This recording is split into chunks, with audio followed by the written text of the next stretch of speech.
you have any idea how it is to be tied to? Tied to? More like addicted to.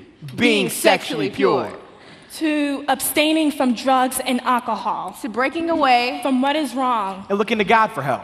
Where do I start? I was in the 8th grade all the way up to my first year in college. He told me that I was the most beautiful thing he had ever seen.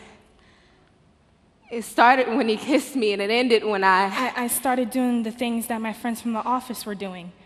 Their type of relieving stress and having fun was going to the bars and drinking and going to parties after parties.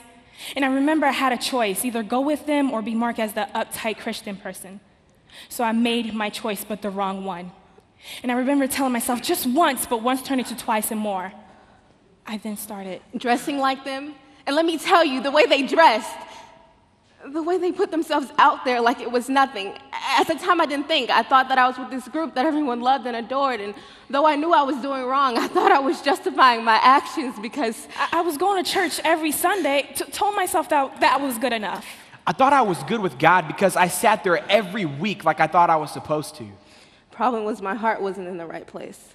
I would leave church, enter the world again, and go back to what I was doing. Cheating on my wife. Sleeping around with girls I wasn't married to. I knew it was wrong. Do you know how filthy and dirty I felt? But I couldn't get away. It's like every time I tried to get away from the girl, she just kept pulling me back and back. I don't know why I kept going back to him. You don't understand. It was like this feeling. Actually, more like this emptiness. And each time I would go back, I thought I would feel it, but there was only pain afterwards. So I kept drinking as if the bottle was my God. I kept doing the drugs to take away that pain. But let me tell you, nothing could take away that pain. Nothing could fill that empty hole inside of me. And I kept asking, why?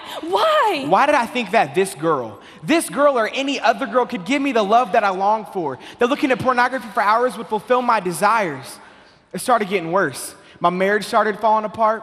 It's like every time I saw a woman, my mind was consumed by her until I slept with her. You don't know the bond that you make with someone when you sleep with them. And if it's not the right person, it can be terribly wrong. They'll have this control over you, but you won't even see it. It's like you won't be able to break away from it. As if your very own soul is tied to that very thing. It's like I was stuck in a cycle that I couldn't break free of. It's like after a while, I just lost all hope to live. But then God saved me. He saved me. The one who cheated on my wife, the one who looked at pornography, he saved me. I had an encounter with Jesus Christ, and oh, did he encounter me in such a way. He opened my eyes to see that everything I was doing was just to fill this void when I already had someone to love me. I just wasn't paying attention to him. I wasn't listening to him call me. I was ignoring the fact that I was hurting my father, my own father. How could I be so stupid? How could I fall into the worldly things that offer me nothing? Nothing but pain. Nothing but shame. How could I go back to that when I had a father who was beaten so that I could be whole, who was whipped so that I could be healed, and who died so that I could live?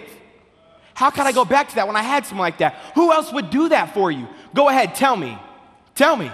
God is here to strengthen you and take all your burdens upon his shoulders. He wants to make you strong and use you as a vessel for his glory. So don't be caught in those temptations. That's right.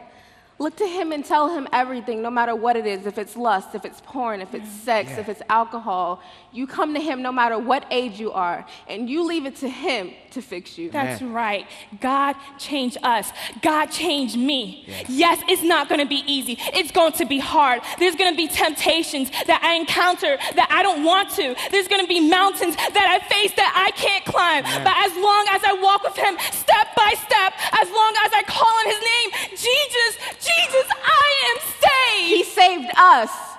Our God is good. Our God is great, and our God is mighty. And that feeling of emptiness? Gone. Soul tied. Yeah, kind of like a soul tie. This time to God.